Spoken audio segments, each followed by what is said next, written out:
Mag-aral ngayon ako ng quadratic equation.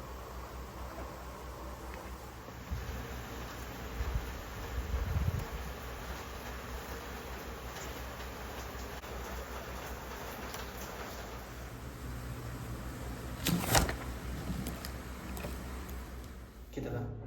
Hindi. So ngayon, mag-explain tayo ng quadratic equation. Gagawin natin siyang quadratic formula. Okay, dito. Ito yung quadratic equation, which is ax squared plus bx plus c all equals 0. Ngayon, ang goal natin is ma-eliminate si a. So, di-divide natin all sides by a, ax squared all over a, b plus b all over ax plus c over a equals c over a. Ngayon, sa ax squared, mawawala na si a. So, ito na siya. Sa c naman, sa 0 naman, making 0 pa rin siya. Tapos ngayon, nakita natin yung c over a naging constant. So, mag-apply tayo ng actions dito, which is kung anong ginawa mo on the other side, yun din ang gawin mo on the other side. So, positive c over a minus c over a equals 0 minus c over a. Ngayon, itong dalawang to, may eliminate na yan kasi same na lang sila ng value. Now, moving forward. Ngayon, nakita natin na wala na siyang third term. So, hindi na siya perfect square trinomial. Ngayon, ang process na gagawin natin is completing the squares. Now, dito sa pangalawa, yung b over a, kukunin natin yung half nun, which is b all over 2a. Ngayon, ang rule sa completing the squares is we will square it. So ngayon, once na nakuha na natin yun, ang rule dito, kung ano yung in-apply mo on the other side, yun din ang gagawin mo on the other side. So ito na yung magiging equation natin. X squared plus b over ax plus b squared all over 4a squared equals b squared all over 4a squared minus c over a. Ngayon, itong buong equation na ito, ma-rewrite natin to as x plus b over a squared. So ngayon, ang goal naman natin is para ma-eliminate yung squared. Square natin both sides. So once nakuha na natin yung square root nun, mawala na yung raised to squared. On the other side naman, pag may operation, di siya pwede. So mag-stay as is siya.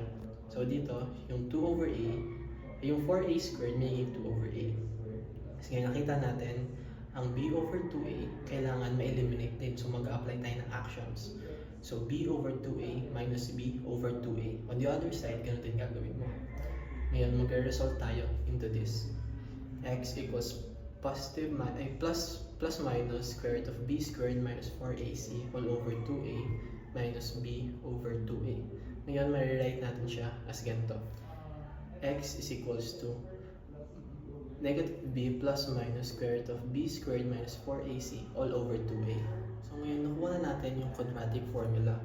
Ngayon, mag-apply na tayo ng sample problem para naman magamit natin yung quadratic formula.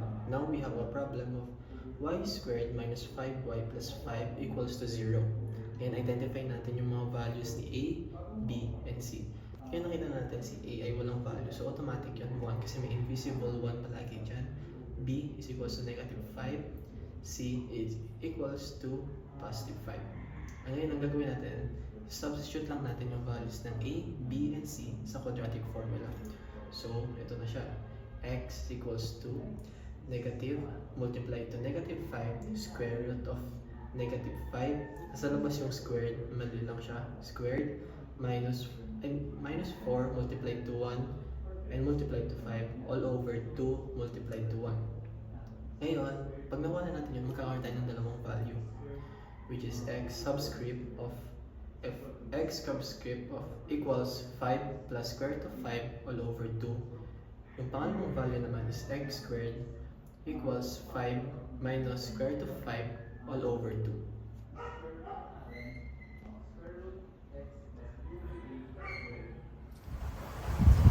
Ganun pala yung quadratic equation kung paano mag-derive and kung paano mag-apply ng isang problem sa quadratic formula. Thank you for listening, Engineer Joe Boyd Tichan. I hope my explanation on getting the quadratic formula was clear and the problem solution was clear too. Thank you very much.